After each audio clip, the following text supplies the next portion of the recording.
Before you start studying, there are 3 things you need to take into consideration if you really want to take your studying to the next level.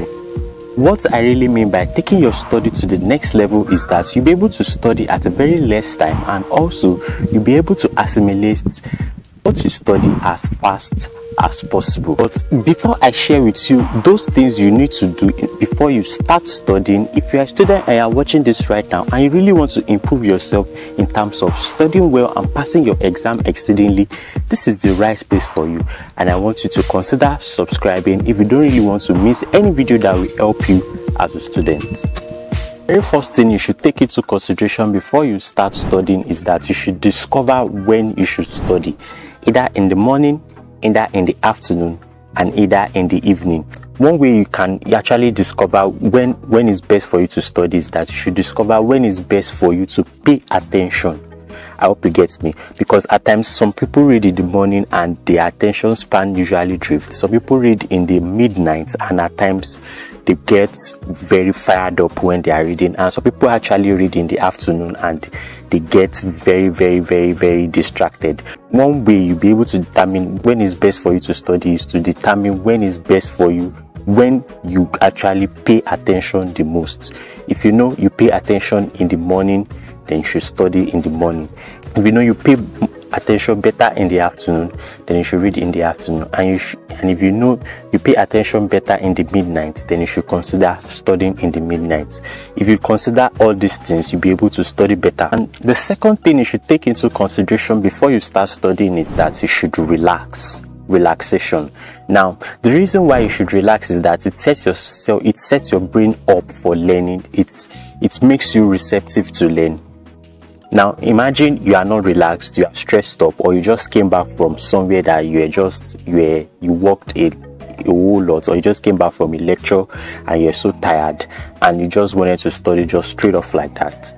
You won't be able to concentrate as much as you can. So it is better for you to, when you've passed through something that is stressful or where you've gone through stress, it's very important for you to relax, because when you relax, it sets your brain up for learning, and at the point of relaxation, you'll be able to learn at a very high stage, because when you are not relaxed and you are trying to read, you won't be able to learn at a very fast pace. And another benefit of relaxation is that when you relax, even after studied, it actually helps you to recall better what you study. Because when your brain is at a particular resting state, it actually helps you to remember most of the things you have studied, and you'll be able to recall better. But if your brain is not actually in a particular resting state, it's very difficult. It will be very difficult for you to recall most of the things you study. In fact, relaxation can even help you pay attention better. And of course, you know, when you pay attention better while you are studying, you'll be able to assimilate most of the things you are studying very well, unlike when you don't pay attention, because at that particular point, your brain is only actually mapping on information from the book alone when there is no other distraction around you. But if there are conflicting distractions around you and you don't pay attention, then you won't be able to accumulate more information from the book, and you start looking around, and by the time you look around, then you have to retrace back to what you studied before, and most of the time you might not even be able to accumulate most of the things you read. So relaxation can help you pay attention, and also relaxation can also help you learn better and assimilate better, and even help you to recall most of the things you've read better. Now, another important thing you should always take into consideration is that before you start studying, create value for whatever you are studying. Now, creative value is very important, because when you don't have value for what you are studying, no matter how much you study it, you won't know it. So create value. When you create value, the fact that you have value for it will actually spur you to want to assimilate more of this information, and you even want to know more about that particular subject you are reading. Because when you don't have value and you face distraction, you face conflicting distraction while you are trying to study, then the fact that you don't have value for it, it's very high tendency that you will neglect what you are studying. So create value, and one way you should create value is to know the reason why you are trying to study that particular material.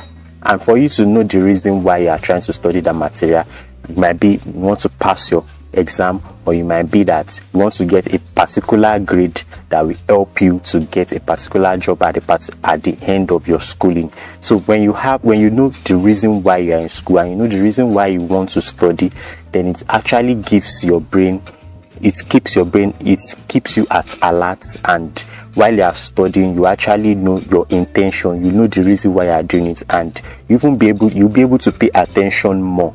Unlike when you don't have value, or when you don't have value to what you are studying, and there are conflicting distractions, so you won't be able to go in depth, and you will not even be able to explore what you are studying, because you don't have value and you don't know the reason why you are doing it.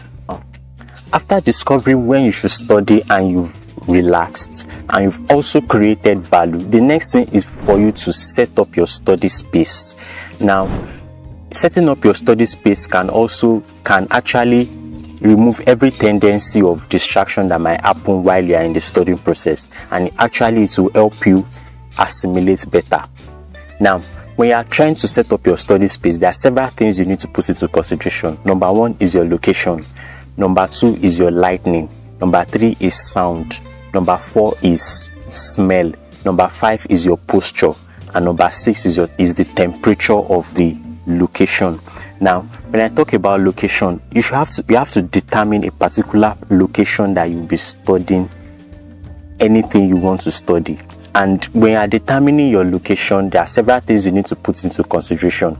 Make sure the location you are using is free of any distraction that might happen while you are trying to study. Remove every distraction, be it your phone, be it your television, be it people around you that might distract you, noise, that will be your sound.